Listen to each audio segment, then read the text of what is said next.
Hello and welcome to the show. That was embarrassing. That was the wrong intro card. That was for last week. This is July 31st, 2022, episode 31, season 2. I'm Vila Bianca, and this is Skeptic Generation. We're here to talk. This is my first time hosting solo, at least on this show. It feels good to be back in the host seat. It feels good to be with all of y'all. I tweeted out from my personal Twitter account that I was going to be on and live today, so we will see who, if anybody, from that other side of my social life calls. Excited to talk to you. We've already got some good callers on the line. But before we jump in, hi, welcome. Eric isn't here today. He is off on a boys trip with some work friends. He should be getting back soon, but he was super excited to go paddleboarding, and so I was like, I've got this. Go do your thing. Yeah, we are closing up July. That was one of the longest months I think I have experienced. July was very long. I am ready for August, primarily because it means there's only like 1.5 more months of triple-digit weather here in Austin, Texas, hopefully. Yeah, things have been going good. We got an update on Moko, on her little cat situation. She's actually going in for dental surgery tomorrow, so we are a little bit worried about her. Nothing terrible, stomatitis in the back of her mouth, so she needs to get a couple of her teeth removed, because who knew cats can be allergic to their own teeth.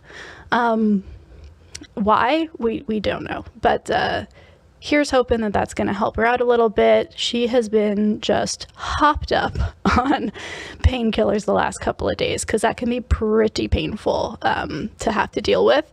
And she has been climbing the floors. It has been hysterical and endearing and also kind of terrifying. So yeah, we will give y'all an update on Moko's health, either over Twitter. If you follow me on Twitter, you will definitely get updates there. But yeah, we are otherwise looking pretty good. If you would like to call in and talk with me about what you believe and why, or if you would like to just kind of, vent about the state of the world, honestly, today is my show. We can do whatever we want. Feel free to call in. I will probably try and find an angle to fight you, though, so beware. You can call us using either your phone by calling the number 585-526-8774, or you can use your computer and use the link tiny.cc/callsg. That one's probably going to get you a better connection. It's also toll-free no matter where in the world you are calling from. We pay on our end. So yeah, give us a call. You have no excuses. All right. Usually this is the point in time where I would turn to Eric and say, is there anything else? And then he would jump into a whole bunch of stuff, but that's kind of it. Oh, we do have one more thing. You might notice that the mic looks a little bit different. That is because a wonderful supporter got us these enormous, badass new mic stands. And we have named them because they have their own, centers of gravity. They are so large. This is Bob. And you will see Larry next week when there are 2 people back in the studio. So instead of talking about who's hosting and co-hosting anymore, we're just going to be saying who's on Bob, who's on Larry. And if you know, you know. If you don't, how does it feel being one of the cool kids? All right. So we actually have someone calling in who is here from last week and is interested in clarifying some stuff because we got cut off last time. Excuse me while I just quickly type everything out. Our call screeners very helpfully put the little abbreviations for the places in the notes themselves, because we cannot be trusted with that.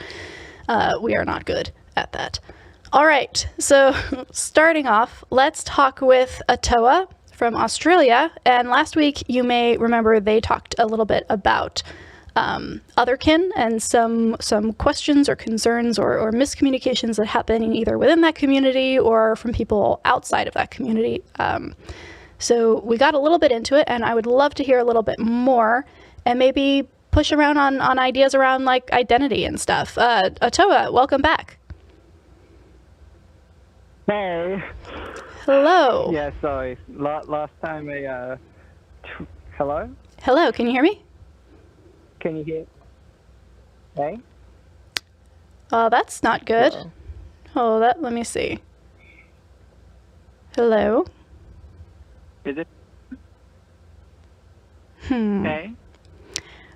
We are going to return to the queue real fast and see if we can take someone else, because this might honestly be something on my end, and then we're just going to have to vamp until Eric gets back and helps me out. All right, let's see if we can talk to Nick in Tennessee real fast. Ottoa, stay on the line. Nick, can you hear me? Yes, I can hear you. Oh, thank goodness. Okay, so Ottoa, just so you know, there may be an issue with your connection on your end. Please do try and call back. Nick, you would like to talk a little bit about steelmanning some religious arguments, especially around things like a Tri-Omni God? Yeah, I think that sums it up well. Okay, cool. The gist of it. Walk me through what the goal is here. So frequently I've thought that the approach that atheist debaters have taken when talking with theists is to go to, well, why do you believe that? Mm-hmm. and get into the skepticism and stuff. And there's certainly a place for that, but eventually we have to realize that they might just have reasons that are very personal and ingrained to them that we won't be able to shake. And so I think there's still an opportunity there for us to try and help them improve the beliefs that they insist on clinging to make those beliefs less harmful or less impactful in negative ways. I can see the value in that, and that is honestly probably a much more effective way to talk through these conversations with people you actually know and care about. It's good fun to be on the internet and be like, well, you're wrong because this fallacy, right? But when it's somebody you actually care about keeping a relationship with, there are going to be additional steps in there. Hopefully that will help ease that conversation and make it a little more productive. That said, there is a guideline that is given out by therapists who deal specifically in deprogramming people who are currently in cults. And the only thing I want to raise here is that, unfortunately, a lot of people with strong fundamentalist religious beliefs, the kind that would actually be harmful and would need that kind of mitigation, are in a very particularly programmed mindset, and even the smallest questions, even the smallest pushes can in fact have a rebound effect and double them down instead of make them think more. So you definitely know the relationships between you and your individual family members and how productive those conversations will be. Unfortunately, it's not always going to result in a reasonable conversation, because even the smallest push in that direction can be kind of the immune response of the programming kicks into gear, and they go on all-out attack at the slightest thing. So I'm sure you've had experience with that as well. Yeah. Yes, some recently talking about hell and what exactly it would mean and the implications of it and stuff like that. Yeah.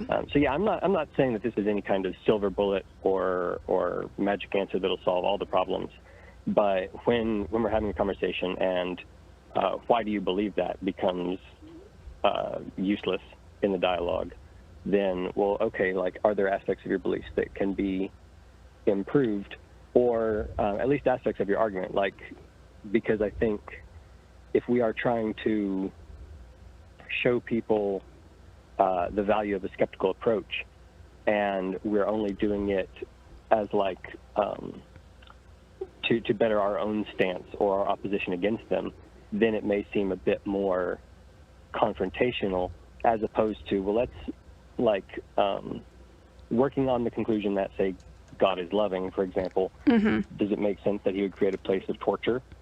And trying to use their beliefs to better their using their best beliefs to better their worst beliefs. Yeah. And try and come to conclusions and common ground. And honestly, that... Because, like, beliefs can change. They can. They absolutely can. And honestly, that process is what got me from fundamentalist to progressive Christian to, you know, not sure what I was, but no longer a Christian, into the skeptical atheist kind of realm I'm in now. Yeah, same. I feel like though that was not an externalized process for me. So for me, if somebody else had been instigating that in a directed way, I think I probably would have clammed up a lot more. It really does have to either be part of an environment that you're in. Like, to me, the thing that would be even more helpful is to get them in an environment where that kind of thinking is not normalized. And it's not directed specifically at them, but, you know, an interdenominational church or, you know, activities with people they care about that are not related to religion at all. Those things can actually help open them up more in their own time in a way that's more effective than sitting down and being like, okay, we're going to dissect this belief now. That said, I love doing that myself. Like, that would be a field day for me. So again, it really does depend on the individual. Is there a particular belief or argument that you've come up against recently that you'd like to kind of steelman on the call? Yes, actually. There's one, I think Zeno brought it up a couple weeks ago, where he was going off about, like, if we look at the universe like a code and a coder or a programmer and how they would kind of interact with their code. And I don't think he explained the idea clearly or succinctly, but I do think that using the analogy of a computer programmer to the, like, let's say a computer programmer makes an artificially intelligent character or set of characters in a fictional world. Mm-hmm. Those characters wouldn't necessarily have any ability to perceive the creator regardless of that creator's realness, because he exists in some kind of dimension that is above, higher, before, or, you know, otherwise encompasses theirs in a way that they just, like, are limited and unable to perceive. True. So, like, the idea isn't inherently just, like, ridiculous. And so I think that there's a good argument to be made for ideas like simulation theory or the multiverse or just various things that, granted, don't have evidence or proof or anything scientifically usable at this time. But I think they could be valuable hypotheses for guiding conversations and inspiring ideas moving forward. Oh, yeah. No, I fully agree. I think that the reasonableness of looking at an artificially created character in a video game with some form of, like, intelligence and self-awareness, not being aware of the fact that they're in a video game, right, or that they have a creator outside of that dimension, makes perfect sense to us from outside in that other dimension as the creators of that external thing, right? We can absolutely look at that scenario and be like, oh, yeah, that makes sense.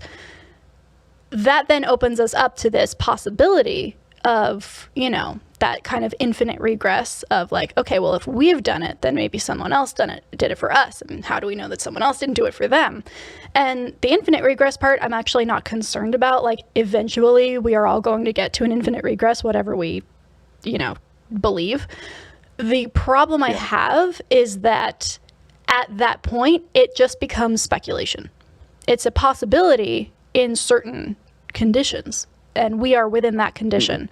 But in order to make it anything more than a possibility in the same realm as every other proposed beginning of the universe, we would have to assume that the conditions were the same all the way up, right? Turtles all the way down would have to be, like, the conditions would have to continue to be the same, the way physics works, the way coding works, the way time works.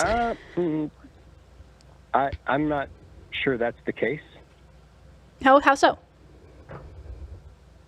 Going back to the analogy of like if I make a Sims game, I can adjust the rate of the passage of time in that game. But my time is a consistent thing, at least from my perspective. Like you said, I could be in some other simulation, but there's like, as best I'm aware, my time continues steadily, and the creation's time can be adjusted. The like matter can be, seemingly added to by just putting a few lines of code that causes a thing to be where there wasn't one before. But like, did that thing come out of thin air? No, it came out of my computer, the machine, the system that I'm using. But to the characters that are there, it seems like it came out of thin air. Right. No, I agree. My point is, we have a very specific set of conditions that makes creating such a world possible. And so in order to create such a world, we would need the conditions that we currently have. And so if we are going to suppose that that creative ability could happen in our world from a world bigger or different than ours, we would have to assume that the conditions within our world would be the conditions in that one, in that there's somebody who is intelligent enough to create something. The ability to code or to create in a world is even feasible. So there is more assumed than just, well, it could be somebody else programming us. And that's the only problem I have with it, which isn't even really a problem. It's just, if you're going to make this as an actual hypothesis, we can't just rely on what we observe in this universe. If the argument is that this universe could be something that could change and wasn't actually the same as the universe outside of it. I don't know if I'm coming across in an effective way right now, but yeah, I think I get the gist. Yeah, it's just there's more at stake. In the same way that if you say, well, God created the universe, right? That answers the initial problem to an extent, right? It's like, okay, well, you have a cause in your brain, but that's just the first part of the question, right? The next part is, okay, well, what qualities of a universe outside of this would have to exist in order to support such a God? And where did that God come from? And would those explanations affect whatever created that God? So it balloons out in terms of the assumptions that are baked into the claim. I'm not saying that simulation theory is better or worse than any other theory, but I am saying that it still falls in the same category as assumption that you're making that has some explanatory power, sure, more than others, but doesn't rise to the level of a proof for any kind of external force.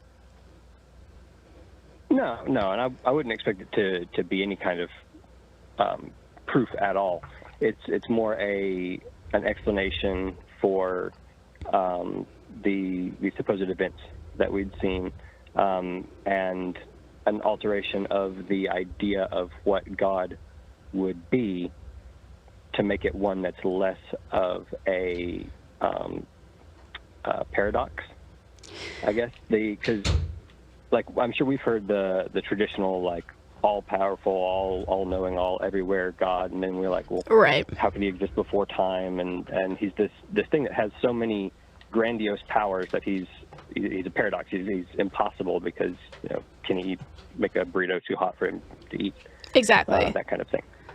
But if we're looking at him as like, okay, he's somebody who has the, like, whatever his set of abilities and traits are for, like, creating a world, creating things in the world, altering the traits of people that are in that world, etc. That doesn't necessarily mean that he is, like, exists everywhere, is paying attention continuously to what we're doing. The idea of somebody getting bored with a new game and just kind of leaving it after a few, months, seems like a good analogy for, like, the old gods kind of fucking off and leaving us to do our own thing. and I'm not just trying to make excuses for the possibility of a God, but when we're dealing with people who are thinking of God in the terms of like, well, you know, the prime first mover kind of big grandiose thing, it's like, not necessarily. Like, he could have just been the guy who made our universe and has limited powers beyond that. And he'd still be able to fulfill all the God requirements that you're thinking of, but he wouldn't also have the baggage of trying to be this other stuff that doesn't make sense. Yeah. And so kind of the point is to whittle the nebulous, grandiose concept of God down to something that's more relatable and usable, so that at least the dialogue can happen more easily and whatnot. Yeah, and I do think that it's a useful approach. I just think that it also, I don't know. I feel like it's useful in certain contexts with certain people, and it can be very fun for people who really want to kind of dive into all of that with you. I have some theist friends who I love doing that with and who get a lot of enjoyment out of it, and I am seeing some progress in those areas as well. The only concern is that would have to be a joint process, right? Both people would have to want to have that conversation for it to be anything useful. So yes, definitely an option, definitely something that's fun to do. But yeah, not a failsafe, as with everything. Yeah, I figured that was just kind of the general assumption for any dialogue we'd be having on topics like this. Yeah, absolutely. Yeah. Cool. But all right, I'll let you go and get to other callers. Thanks, Nick. Have a good rest of your day. Thanks for taking me. All right. Okay, so caller audio should have been fixed. So hopefully everybody else comes in a little bit clearer. Let's try and take Ottoa one more time and see if they have better audio. Ottoa, can you hear us? I can. Can you? I can. Wonderful. Oh my gosh, thank God. I've been waiting an hour and a half after work to get here. Oh my goodness. Well, thank you so much for waiting. Okay. I'm glad we can talk to you. No, thank you. But, oh yeah. All right. So I guess the first thing that I should say is that, and I think I may have messed this up myself, otherkins and furries are completely separate. There's a lot of correlation between the two, but like Furrian and otherkin, they are distinct communities. Okay. So I am personally curious about this topic. What I want to know is, what about this is prompting you to call into this show? What is your hope for this conversation? Because I don't want to jump into something that is just gonna, not go in the direction that we want.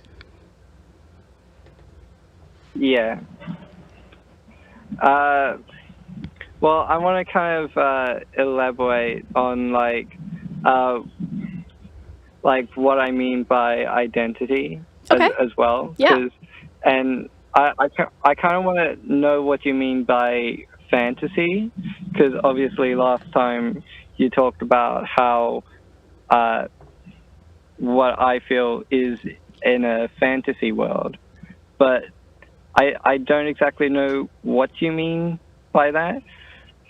I do not remember saying that, so I couldn't tell you what I may have meant if that was indeed me. Okay. Okay. Yeah. But I would love to talk a little bit more about identity and kind of how it is used in various communities, because it is a word that has a lot of fuzzy edges, right? And usually overlaps within a whole bunch of different groups that use it in slightly different ways and to reference different parts of who they are. So when you say identity, what is it that you mean by that?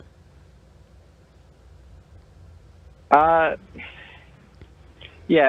it is complicated because, I mean, to me personally, I've never really had that strong of an identity myself. Especially when I was young, I never really allowed myself to have an identity, and so, but for me, what I mean by identity is just what I feel most comfortable as like if I were to put on a suit of anything, what would I feel most represented by? Okay, that makes sense. Is this something that I noticed that your pronouns are they, them, mine too. Hello, fellow they, them person. Is it a similar feeling to that of gender identity? Is it something that is maybe adjacent to it but is used in a slightly different way? I ask because there is a lot of conversation around things like autogender, which is kind of the intersection of how autistic people experience and engage with gender. Obviously, autism is not a gender, but it does have a huge identity component, and it does impact how one experiences, especially things that are perceived or performed by other people, like gender. So is it something along those lines where they kind of maybe intersect but are different, or is it the same thing? How are you engaging with this? Pretty much. You hit the nail on the head with that one. Okay, cool. Yeah. So they intersect? I mean, I personally go by agender, so cool. I don't really have that strong of a gender identity myself. Got it. But yeah, so I can't really like pick out the specific interlacing between the two that well. But the feelings that I have towards the body of the of what I want gender-wise and what I want Therian-wise is they do have a very similar feel to it. Interesting. I can see that. That makes sense to me, especially because, I mean, this is me just making an assumption here, so feel free to tell me if I'm off base. But I would imagine that it does have a lot to do with the fact that we do not gender animals in the same way we do people. And so it could be that an agender identity would work really well or feel very validated by certain kinds of presentation that go outside of the gender expression at all. Well, I consider it more like, because I do consider the concept of humanity to be largely like a social construct. For example, we consider certain things culturally, and I'll expand culturally, because culture has different meanings of what it means to be human. Different cultures have different meanings for what it means to be humans. For example, Western cultures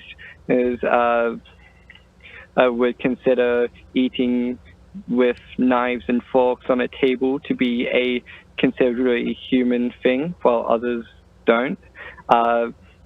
We also use humanity as exclusionary, so we exclude certain people like criminals from the human race and things like that. So I consider the like animals kind of, or as being animal, as kind of along those lines. I mean, I definitely see your point from a sociological standpoint. One of the biggest problems that we face as a species is the desire to kind of gatekeep it and be like, you are not part of this group if you are not XYZ, and then using that kind of motivation to discriminate against entire groups of people.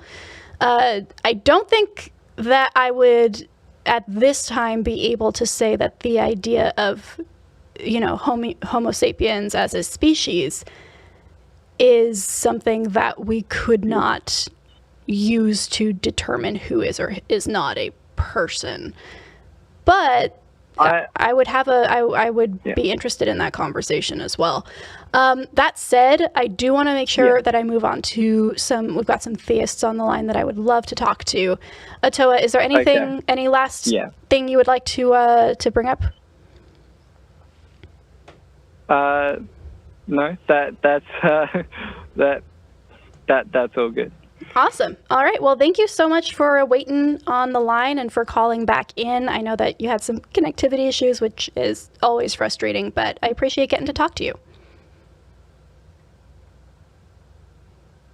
All right. Okie dokes. So we do have some theists on the line. We have John, who has proof of existence for an unmoved mover. And frankly, after the conversation with Nick, I would be very curious to talk to you. So, John in Washington, welcome to the show.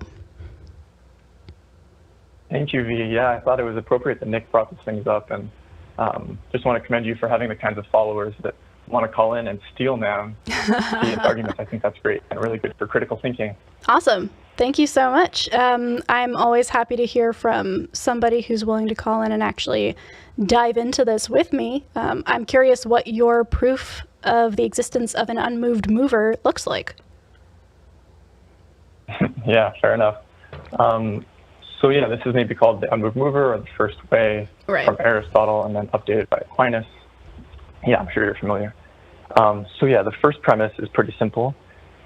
It's just that some things change, and we kind of see change all the time. I don't think we need to get into that. The second is that when things change, they may have some participation in their own change, like we kind of affect our change in some way. But there has to be something from outside of itself causing the change also. So like a rock hits another rock and they somehow are changed, or plants, animals, even ourselves. We eat things, we move around, all kinds of changes that we're susceptible to, not just by ourselves, but things outside of ourselves. Okay. I think that's pretty straightforward too. And then the big, I think probably first objection we're going to get to is that series of change some of them could be infinite, but some of them can't be necessarily logically. We have to have some series that are finite. And we call those specific types, they go by different names, but like a causal series or like an essentially ordered series versus an accidentally ordered series. I think the typical example might be like human generation, right? So as there's generations of people, like my grandfather had my father and my father had me, I don't need my grandfather to stick around anymore or my father to stick around. Once the act of conception is done, I've come into existence. Okay. So that's an accidentally ordered series, which could be infinite, but an essentially ordered series has to be finite. So that's the kind of series where there's a continual change going on. You can think of a chain holding up like a chandelier or train cars that are constantly pulling each other. If one of those things stops, then everything behind it stops. Okay. Good. Just making sure we're on the same page so far. So yeah, insofar as we see change and we note that there are essentially ordered series of change, that essentially ordered series must be finite. If it must be finite, then there must be a first thing, because it's not going back infinitely, but is constantly causing change. And so we have something that is not susceptible to change, but is causing change. And this is your unmoved mover? Eventually, but so far I just want to see if we agree. I'm listening. I'm writing my own notes. I can't tell you if I agree or not yet. So keep going. Okay. Well, so there's nothing you object to yet, or what? Nothing that's jumping out in terms of enough that I want to derail the conversation and not get to your conclusion. Okay, fair enough. Good point. So then if we've logically deduced that there must be something that changes things but is itself unchanged, then we look back and we talk about material and we say, well, all material is subject to change, right? You can move material, you can adjust it, you can even substantially change it and like demolish it. I think it's pretty clear that we can change material. So then if this thing can't be changed, it must be immaterial. And coming in and out of existence is itself a change. So if this thing doesn't change, it's also eternal. So it's something that's immaterial, eternal, not subject to change, but constantly causing or holding, changing things in existence. And so that is our unmoved mover, just to get some kind of basic foundations of what we mean in the West by God. Okay. So this unmoved mover, if I'm following this back, I feel like this is I don't have the time to kind of graph this in real time. I'm not that good at philosophy to be able to graph that on site. That said, I can tell you that I think that this is an interesting philosophical puzzle that, as most philosophy does, relies on a lot of assumptions. And if I grant those assumptions, then cool. It's just the assumptions that we get to across this whole thing that you can grant in the moment and be like, yeah, that seems right. Or like, yeah, I can't think off the top of my head a thing that would contradict that. Therefore, it is true. You see where I'm going with this? So I would like to dive a little bit into some of those assumptions. I do. And see if maybe that will open up some more conversation. All right. I think that's a reasonable take. Cool. So I think maybe the basic assumptions to dive into would be like, is all material subject to change? Right. Do things actually change by means of other things, or do they just change themselves? Yeah, those are good questions. Yeah, absolutely. You hit on two of the big ones. Another thing that I would suggest is material. We're talking about material, so I'm gonna go with that one for right now. It seems like the core, the basis of the argument, the thing that is compelling, is using observation of what we have in front of us and drawing that to an ultimate conclusion, which is a good way to do things, frankly. I think that that's sound. That said, there does seem to be a gap here, because what you are saying is I am observing that things impact other things to cause change, and material is changeable, right? We know that we can change material, whether that's structurally or locationally or, any which way. Those things I'm willing to grant. Right. But then you go to this other place where you say, therefore, the thing that is not changing is not material. Now that has two problems to me. The first one is that that does make an assumption that there are no materials that are not changeable. And that is a leap for me until we have determined all forms of materialism or material in the universe, which feels like something that we can't possibly have done. So it does make a positive claim about something that has not yet been done. Does that make sense? It does, but I think we can talk about things just like by their nature. Like by nature, material has to be expressed in dimensions, right? We can't think of like a material that doesn't have dimensions. So it takes up space. Insofar as it takes up space, it's able to be changed in some way, even just by location or by shining light on it. We're able to change a thing. Okay. Is light a material? That's a good question. I think so. Okay. I think it's a material. Because we're talking about like just electricity, like energy being part of that kind of thing. I think so. Okay.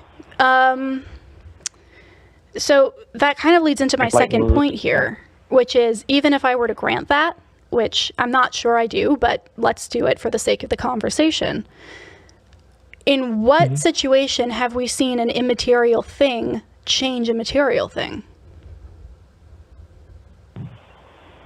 I'm not sure what you mean by see, like a picture or something. Well, yeah. In this argument, you are saying we see these things happen, therefore they must happen in regression, and there must be a stopping point, right?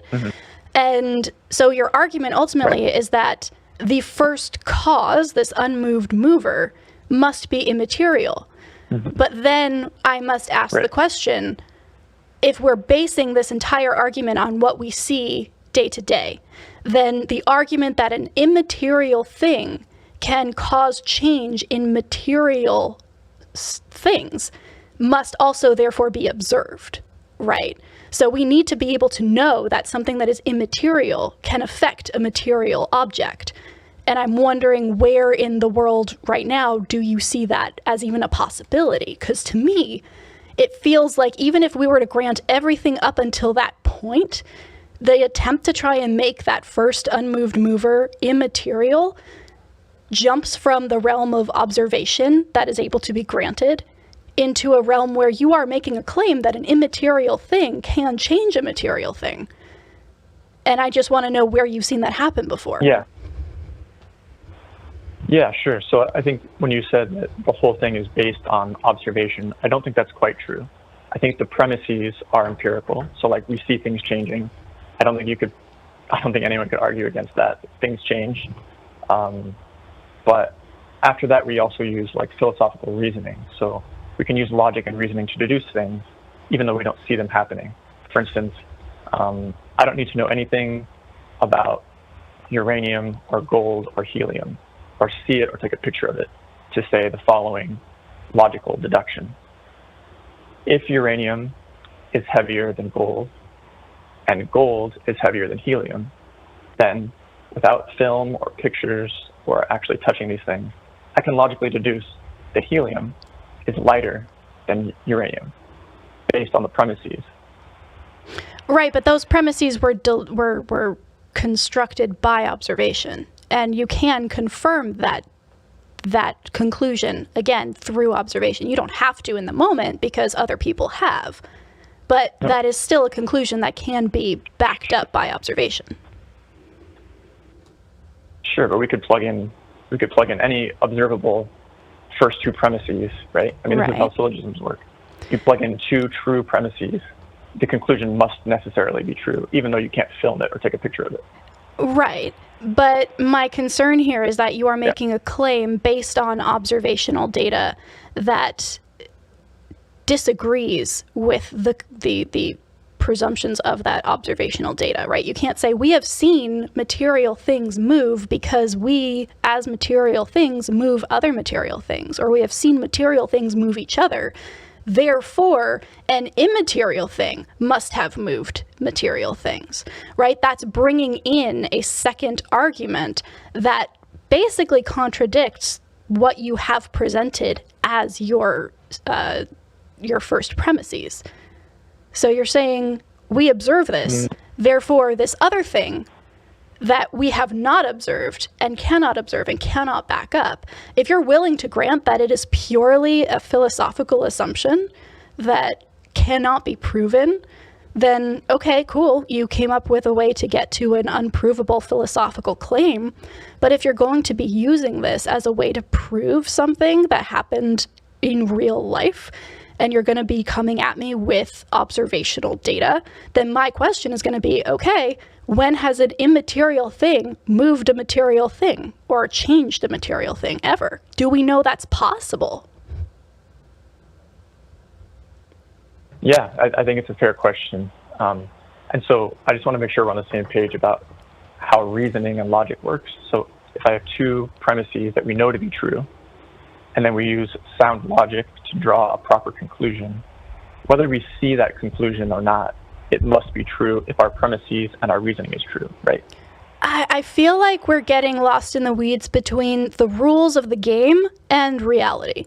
I love philosophy. I think it's an awesome game to play. I think that a lot of the time it gets us to a place where we can make real claims about the real world. But I also think that a lot of the time it's just a game, and you can come away with some really cool ideas that are logically sound and that have that work in a logical way that don't actually represent reality.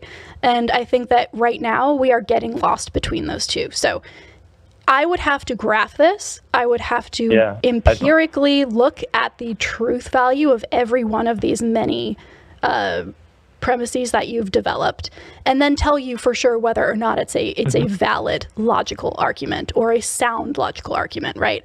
I don't have the time to do that right now. So what I'm going to do with you is say, okay, does this give us any way to know anything for sure in the real world? Have we seen an immaterial thing change a material object ever? Is that something we know can possibly happen? Yeah. And so I would push back a little bit and just say, I don't think it's getting lost in the weeds to say that syllogisms can give you something that's true in reality. They can. Like I said, absolutely, they can. You could just use anything that's not. So if the premises are true and the reasoning is sound, then the conclusion also has to be true. There's no way to get something that misrepresents reality if the premises are based in reality, right? Again, I don't have the time to go through the number of premises, the number of premises that are laid out for me here, which is why I was being very clear while you were walking through that I may have objections, just nothing egregious enough to stop you, because I wanted to get to your conclusion. I want to know why you think this. And my question still stands, because what I'm seeing here is a potential category error, right? You're using the logic of one set, the material world, to make an argument about a second set, an immaterial thing, whatever that is. And then you're saying that the two interact and that immaterial can affect the material. And I just want to ask you, is there any way, because we could get to this argument a lot faster without the number of attempts to get us from point A to point B, C, D, E, F. We could go straight to it if we have any at all examples of something immaterial changing something material. Do we have any of those? So I think this argument is based on empirical evidence that things change. And then we just use reason, assuming we agree that the reasoning is sound. We use reason to deduce necessarily, not like, oh, maybe, but like logically necessary facts based on what we see, based on empirical data. So I think that is the evidence. Now, if you're asking for pictures of an immaterial thing or a video of an immaterial thing, that's impossible, right? But we can still prove things that we can't take pictures of. I'm okay. We are fully in the realm of okay. I've never asked for a picture of a video of an immaterial thing, right? That's not what I asked for. I asked, do we have any example at all in the entire world of science, whether that's cosmology or particle physics, of an immaterial thing affecting a material thing? Besides this one? No, I think there's just one unmoved mover. I don't think there's multiple. Okay. So, okay. I'm going to have to look at this again, John, because this feels... No, I don't expect you to have some kind of response. Oh, well, I have a response. You're just not giving me the straight answer. The concern that I have here is that you are relying on observation and backing that up fairly well with observational data and, the basic assumptions of the scientific method, until you get to a point where you make a very, very important, big claim about the ability of an immaterial thing to move or change something material. And all I'm asking is, are there any any data at all that I could access that would give me an example of this? Or is this going to be the only way that happens? In which case, it feels like special pleading. That's what it feels like to me. And I know that we can graph this out. I may go tap Eric and see how that all works. But if we're purely going off of how does this feel to me, which honestly a lot of apologetics are, how does this feel? Does this feel right? Does this feel like common sense? Then it doesn't check out. So yeah, I think you and I would agree there's a lot of strong Christian feelings that we would not agree about. You know, there's some bad beliefs that people feel strongly about. But I think it's right to say that there's a lot of claims going on here, and we should come back and revisit them. I don't know how we do that, if I just call back or something, but yeah, I think we should look into them more some other time. Cool. Well, thanks for calling in, John. I appreciate it. Okay, thanks, V. Bye. I don't know. I feel like there is an argument to be made that sound and valid premises always results in a conclusion that is accurate to reality. But in order to do that, you are going to have to really solidly prove that the premises are both valid and sound before you make any claims, especially ones that cannot be backed up by any kind of scientific method as your conclusion. That's all I'm saying. All right. We are going to talk to Gohan in Texas because I am a sucker for punishment. Gohan is going to be calling in about the basis of morality and the origin thereof. And if Gohan brings up reproductive rights, I am hanging up. So, Gohan, welcome to the show. How's it going? It's going. Long time no talk. How have you been? Pretty good, yeah. How about you? Hanging in there. All right, fair warning, Gohan. I am very open to having the morality conversation with you, but I am going to want to stay away from any particular, the thing you normally call in about, just because that's not where I want my headspace today, frankly. No, yeah, I talked to the call screeners. That actually was what I was going to be calling in about first, but we decided to change subjects. Okay, perfect. So I'm more than happy to steer clear of it. I think last time I called, we had a discussion about morality, and it went pretty well. Not that I did well, but it was like a good discussion. Yeah. And I think we ended with getting a little bit into like fine tuning, but said we should try to call back and continue the discussion of morality. So cool. That's kind of what I'm trying to do today. Awesome. Sounds good.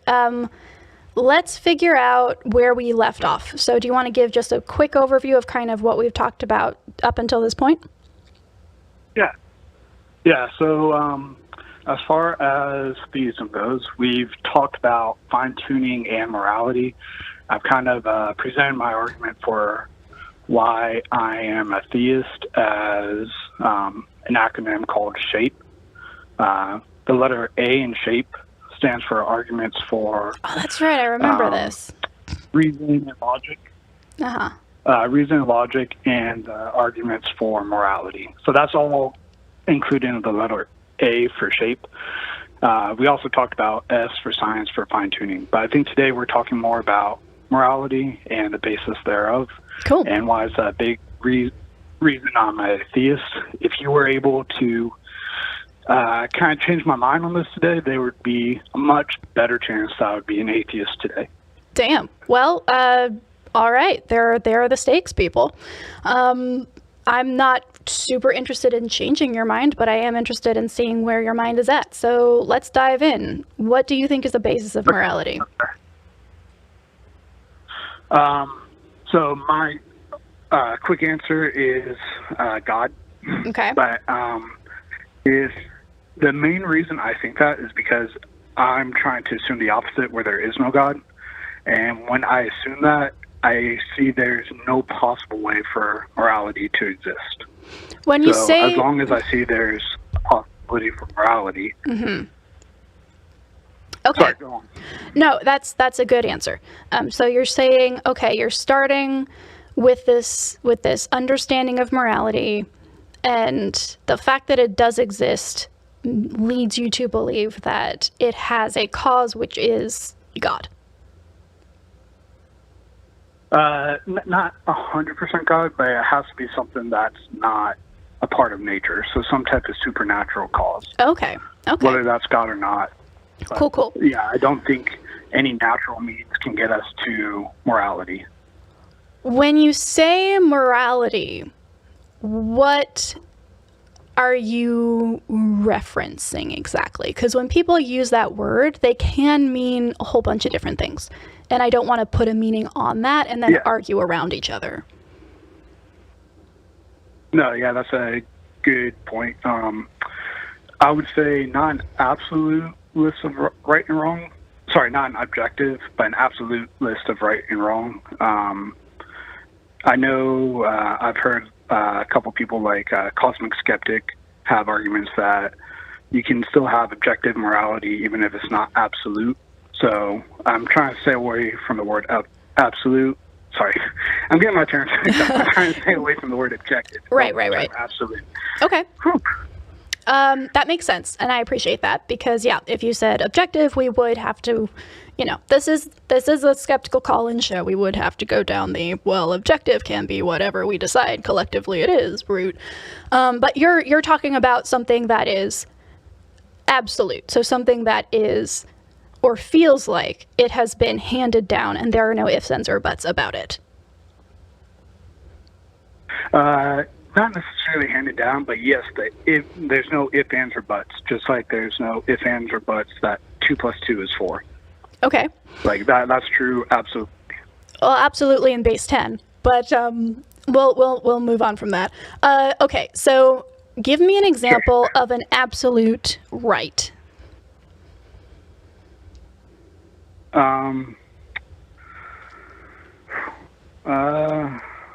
Absolute right, I would say freedom of thought would be an absolute right.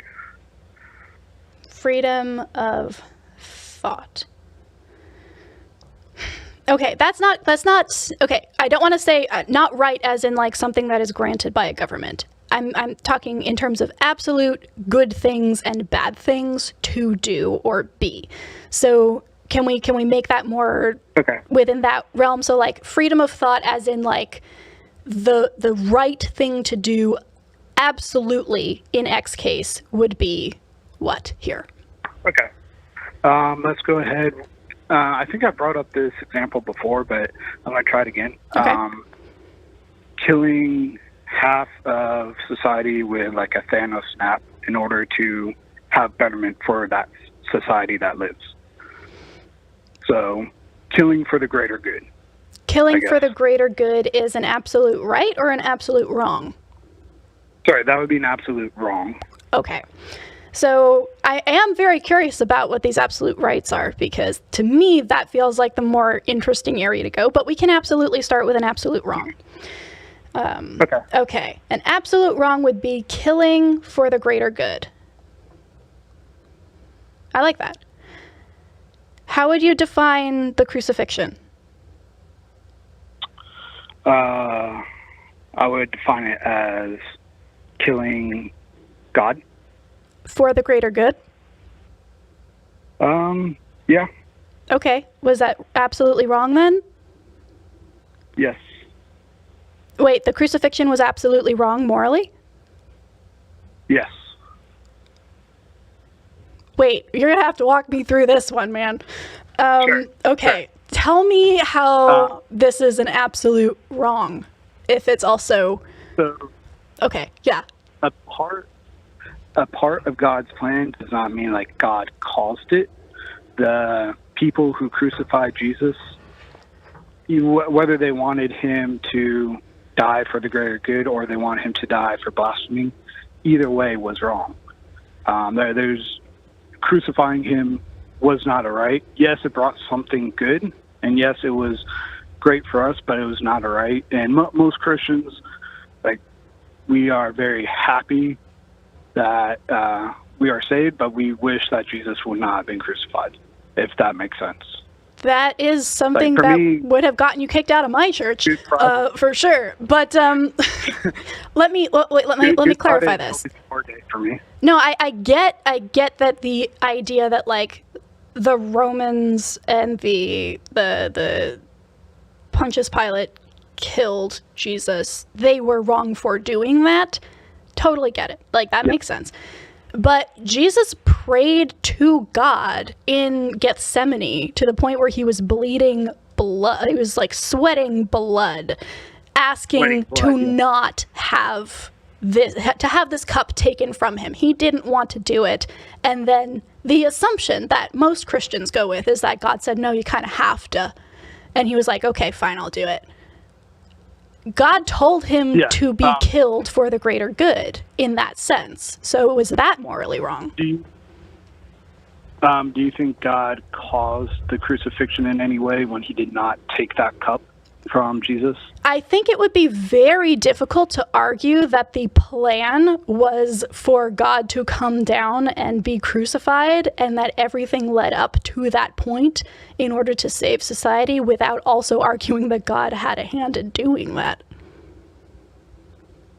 I mean, there's plenty of stories in the Bible where God is, like, quickening or hardening the heart. That doesn't mean he made them choose it. It just means he let them reach their conclusions quicker. He didn't do any of that as far as the crucifixion goes. He didn't do anything to Judas to make Judas betray him. He didn't do anything to the Jews to make the Jews arrest him, or the Romans to crucify him. So you realize that this is giving a lot of like how are you reconciling this with the idea that the crucifixion and Jesus' sacrifice was predicted allegedly in the Old Testament? Yeah. So, I mean, I can predict something bad will happen, but that doesn't mean I caused it, right? So you're saying that Jesus dying on the cross was not God's plan? I think God knew it was going to happen. I don't think God caused it in any way. But so it was a bad thing. It was an absolute morally bad thing that Jesus died on the cross for our sins. Yes, I would say that was absolutely bad. Whoa, that's actually a really interesting thing. Okay, let's dive into this then. So killing for the greater good is an absolute bad all the time, even in the case of Jesus' crucifixion. Cool, you're consistent. I like that. So the only, I do believe there is a good time to kill, but it only comes when there's, like, in a self-defense kind of cause. It's not a reason to try gain something for the greater good. You can only use it in self-defense, if that makes sense. Wait, but yes, so continuing to exist is not the greater good for you? Like, no, so that's not self-defense. Okay. Like, all right. Wait, I need to write this down. I need to write all this down because I do not want to mess any of this up. So, killing in service of the greater good is always wrong. I'm assuming you're also then anti-military. It depends if it's a self-defense type thing or if it's okay, let's take over this country so we can gain resources for our greater good. Like, that would be wrong. If it's, I'm going to use my military to make sure you don't attack me again, I think that's fine. Interesting. All right. So killing in service of the greater good is an absolute evil. Killing in self-defense is not. So if Jesus had smitten the Roman soldiers who were trying to crucify him, if Jesus had gone like, boom, you're dead to the Roman soldiers who were trying to crucify him, that would be okay? Morally speaking, it would have been okay, but he had another plan. He had Yes, he had every absolute right to defend himself. He just didn't. Wait, he had a plan? You mean he was killing in service of the greater good? He allowed himself to be killed. So killing yourself for the greater killed good, is that good or bad? I would say sacrificing yourself for the greater good is good. Killing somebody else for the greater good is bad. Okay. Jesus sacrificed himself for the greater good. All right. This is a very complicated absolute law that we're getting into, but I like the specificity. Yeah, this is our first absolute thing, and we've been talking about it for like 5 minutes now. Oh yeah. So okay, this is okay. So I've got a little asterisk. So it's killing someone else in service of the greater good is absolute evil. Killing in self-defense is not. Now, is that an absolute good, or is that morally neutral for you? Allowing yourself to die, or killing yourself? Killing in self-defense. Killing in self-defense. I would say that's a neutral.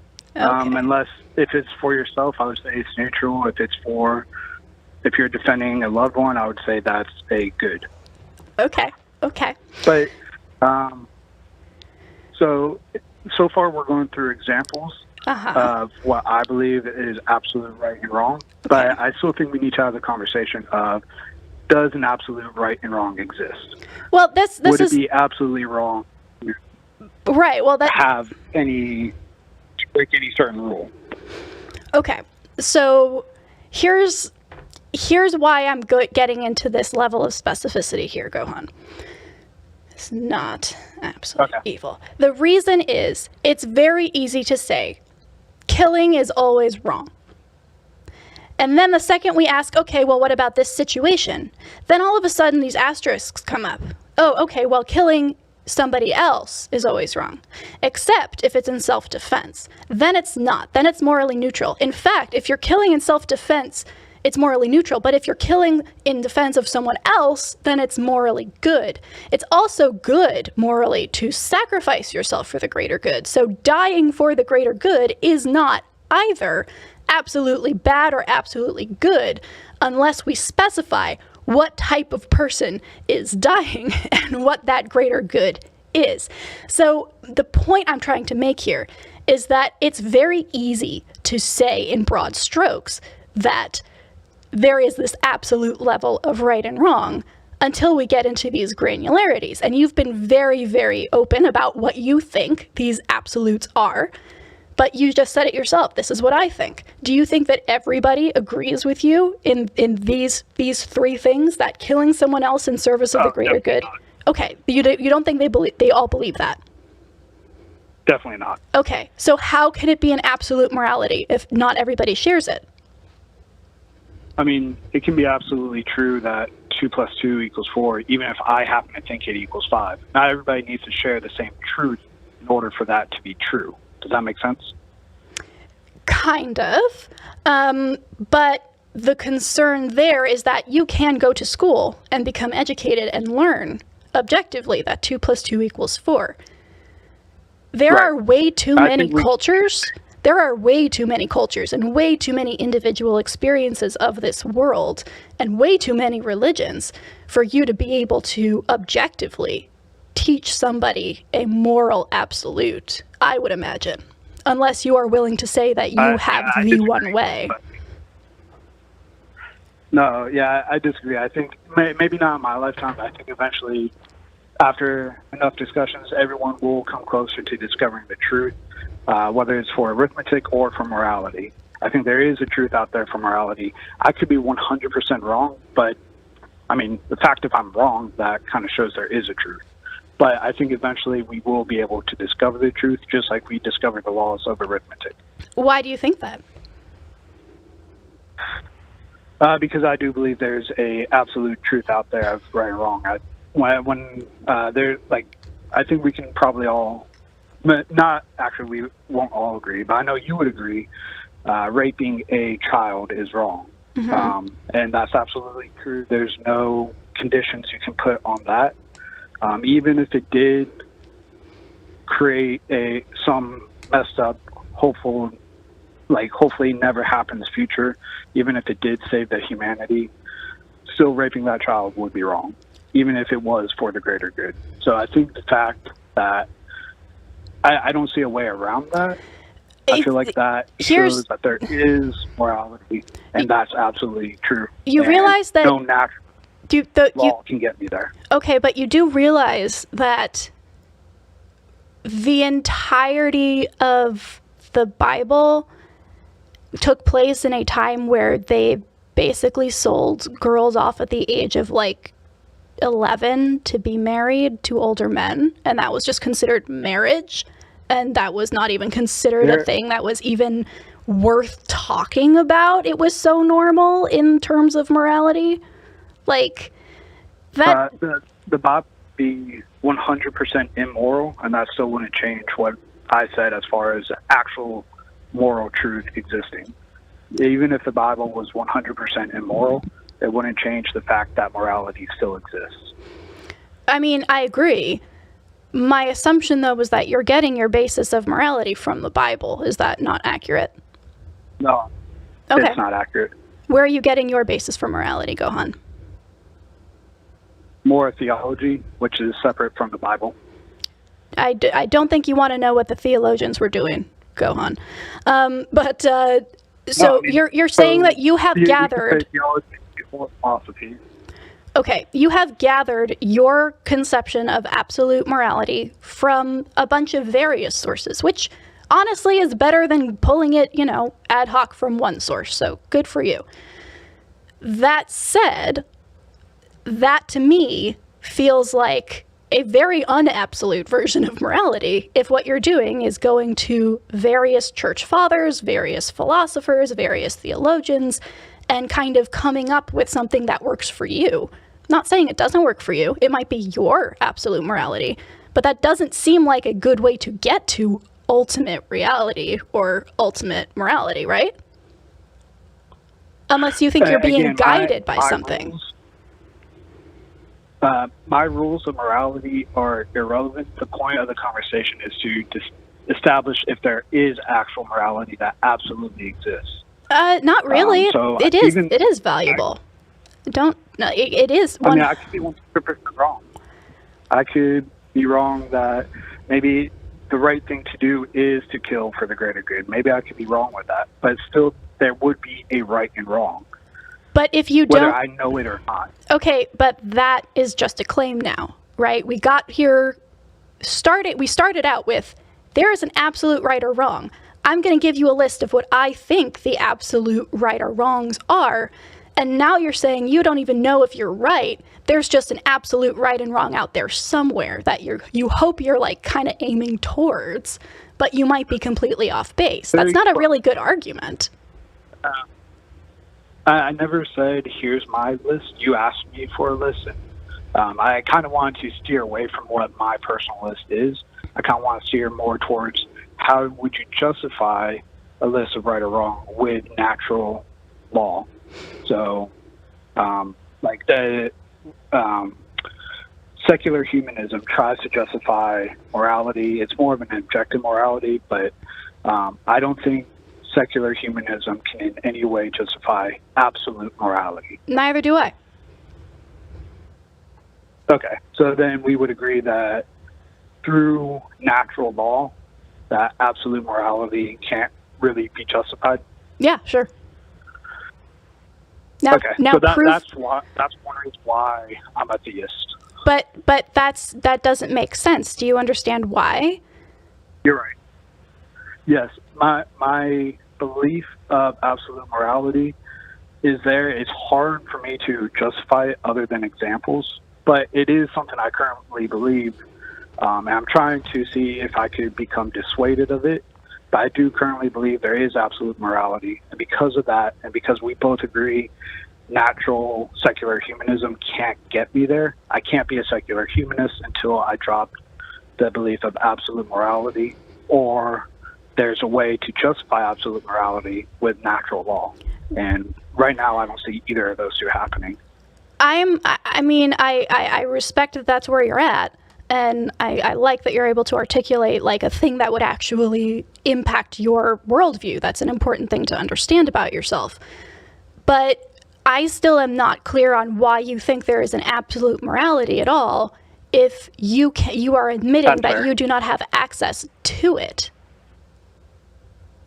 I think that's a fair point to raise up.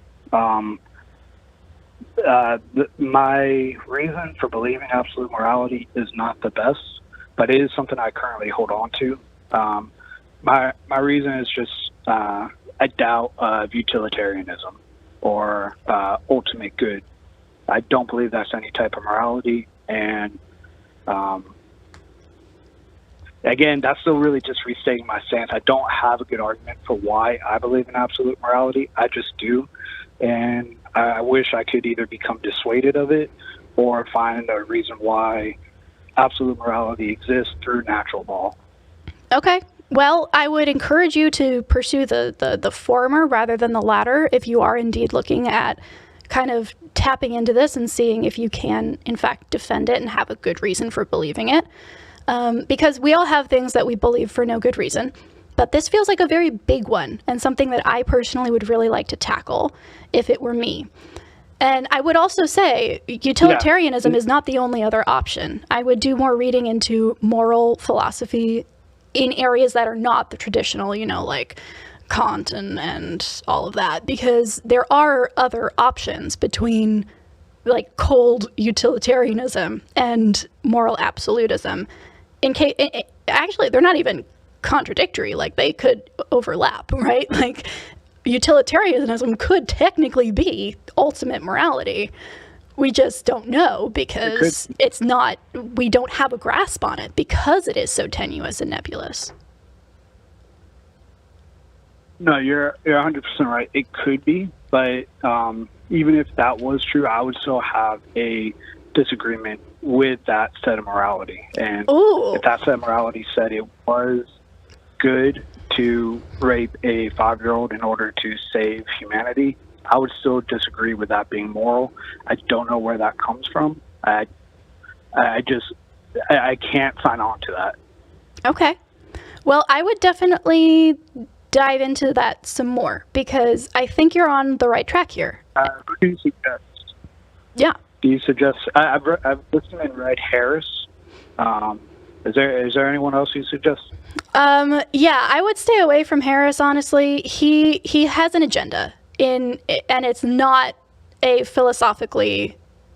I don't want to say pure, but I would dive into what I would do is I would go to the Stanford Encyclopedia of Philosophy online and just dive into their morality section and just click links, follow where they lead, because I found some really interesting things there that are done by philosophers who are coming at it from a purely philosophy standpoint as opposed to trying to debunk a religion or trying to influence society.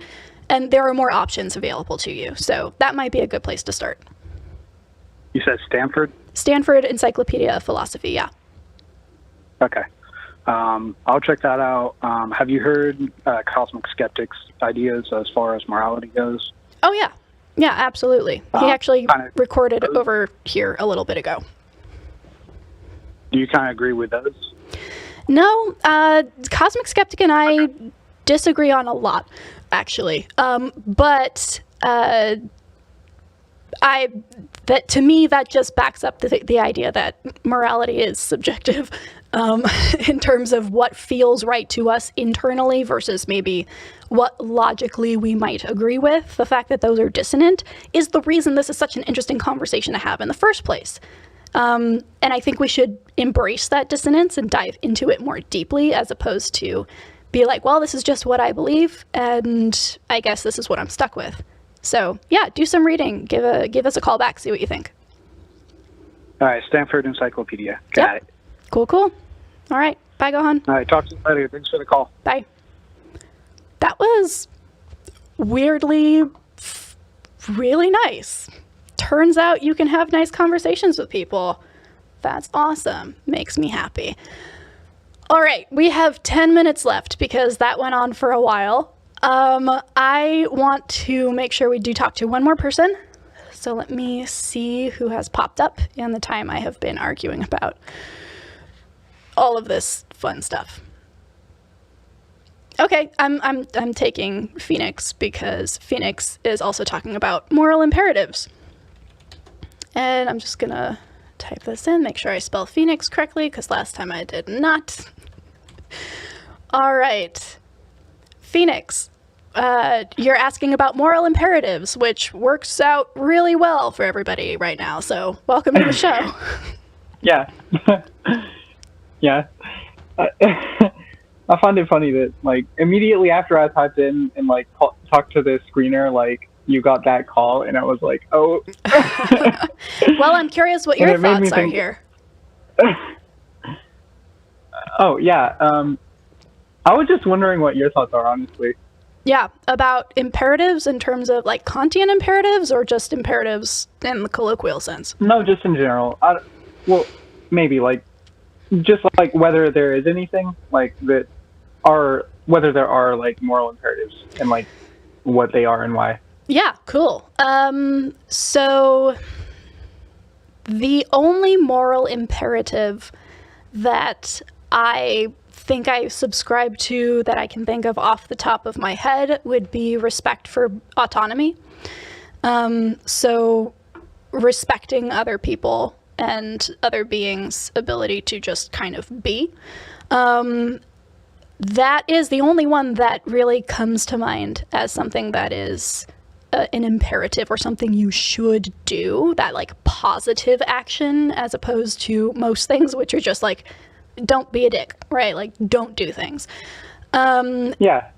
Other than that, I'm going to have to think about it. That's the big one. And it does come with its own, like, set of conflicting ideas, right? Because if two people are acting autonomously in opposite ways, who do you support, you know? Or if you are acting autonomously and that action impacts somebody else, do you give up your autonomy? Do they give up theirs? So there are tensions there too. And I'm not saying it's like a one and done. I also think, like, sorry, I wonder if, like, are there any, like, what do you think would be the, sorry, I can't words.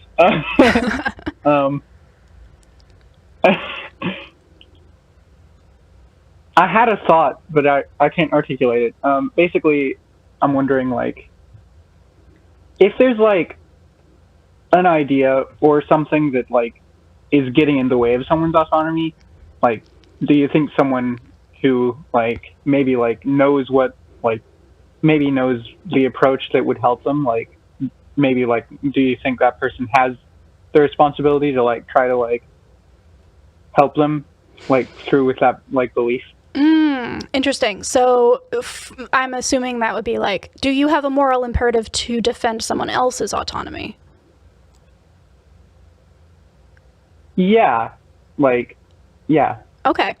Honestly, the more we get into positive expectations in morality, the more we get into this conversation of like what the penalties are there, right? So like what do you risk? Yeah. What is the downside if you do not do something, right? Like if I said yes, there is a moral imperative to stand up for other people's autonomy. The question then becomes, okay, what happens if you do not fulfill that imperative? What happens? Is there like a penalty for that? You know, are you punished in some way? Like, what does that become? Yeah.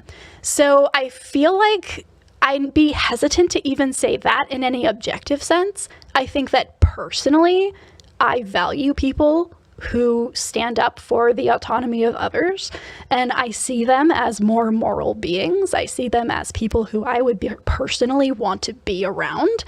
And so in that way, if you want to be friends with V, it is a moral imperative, but I'm not going to say that if you don't, something bad is going to happen to you, right? So it really does become a situation where it is up to you making those moral decisions and valuing moral action in your own head. Yeah, that's interesting. Yeah. Yeah, I mean... I'm trying to think of how to say the next thing that I have to say. Yeah, go for it. Also, you can just word vomit. I'll come back at you with a summary and see if we're on the same page. Yeah. Basically, like, let's say that someone has views that are, like, harmful, like, to you, or, like, harmful in ways that, like, you, like, take issue with, and, like, and you want to, like, and let's say that you, like, you know a thing or two about, like, how people, like,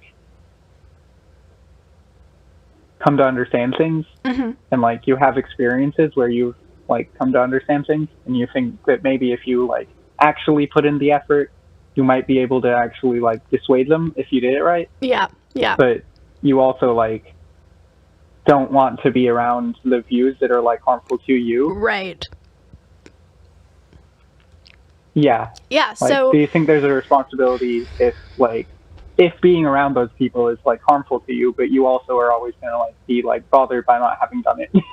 Right. No, I totally get that. And that is honestly a much larger conversation that I've been having personally, especially listening to a lot of anti-racist activists in Black and brown communities, especially on places like TikTok, where they're saying, hey, the work of anti-racism, for example, which ultimately does come down to respect of autonomy, is a battle that should be being fought between white people, if that makes sense. Like, you should be doing the work of anti-racism, not in Black spaces, in white spaces, right? You should be going into those spaces and actively combating those bad ideas. And it can be very uncomfortable to think about doing that, or to put yourself in a situation where that's a conversation you need to have. And then it becomes a question of what you value more. Do you value, you know, that peace of mind of not having to do that? Or do you value knowing that you are impacting the world positively at the expense of maybe your emotional state or a relationship? So yeah, it does become this very tenuous thing that is a person by person thing, right? I would never tell every single person you should do X, because I don't know their situation, right? I don't know what their family is like. I don't know if they would be literally kicked out of the house or, like, physically injured if they were to bring something up. At the same time, I know what I feel morally comfortable doing. So yeah, I think the takeaway here is there aren't moral imperatives that exist outside of me. I have moral imperatives for myself and for my community and the people that I surround myself with. And it's up to me to articulate those expectations and be true to them if I want emotional peace. But I can't put that on anybody else. And unfortunately, that's why we are in a world where everybody is kind of doing their own thing and hurting each other, because they all have these moral imperatives to either do things or not do things that conflict with each other. And for that reason alone, the idea of an absolute morality... Oh man, there's a lot of skipping out right now. Like, I can hear like half of what you're saying. Oh, that's a bummer. Okay, well, it is time to wrap up anyway. I was going off on a tangent. Feel free to listen back if you want to catch all of the very valuable things I just said. Yeah, Phoenix, thank you so much for calling in. Thank you. Bye. Okay, you guys. Woo! That was an interesting episode. I feel like we definitely followed a very particular path, which I always like. I like it when the calls can intersect. Thank you, everybody who called in. Thank you to those of you who waited on the line and didn't get on this week. Please do call back next week. As you saw with Ottoa, we do try and pick up callers who call back if they did not have enough time or got cut off. We really appreciate all of you willing to discuss your ideas. All right, super chats, and then we'll wrap up for the day. Zang sent $2 and says, what if miracles are just programming glitches? Yeah, that's just as valid an explanation of miracles as anything else. Myth Vision Podcast, hey there, sent $5 and says, sending love to you, V. I really appreciate this channel. Keep up the great conversations. Heart you. Thank you so much, MythVision. We're so excited you watch. RG, $1.99 and a banana, per the usual. Thank you as always. And then Sarah Dye sent $20. Thank you, Sarah. And says, great job on your solo mission. I'm listening to Sex and the Constitution. It's great and informationally dense. Have been listening to each chapter twice. Thank you for the recommendation. Yes, I loved this book. Sex and the Constitution by, I believe his name is Jeffrey Stone. He's a constitutional lawyer and a historian who wrote out essentially all of the laws and the motivations socially and politically for each law in the US that has to do with sex in any way, shape, or form. Freaking fascinating stuff. I'm so excited you're listening to it. And Zeng did send another 5 and says, making fun of nervous filler words doesn't help anyone. Who's making fun of nervous filler words? Okay, well, I mean, I agree. Cool. All right, everybody. Thank you so much for watching. If you like what we do, please do consider going to Patreon. You can also visit our Amazon wishlist and help us build up our set. These mic stands are a huge step in that direction. Bob and Larry are very excited to be here, but we could always use additional help. So thank you so much, and until next time, I'm glad we had this talk.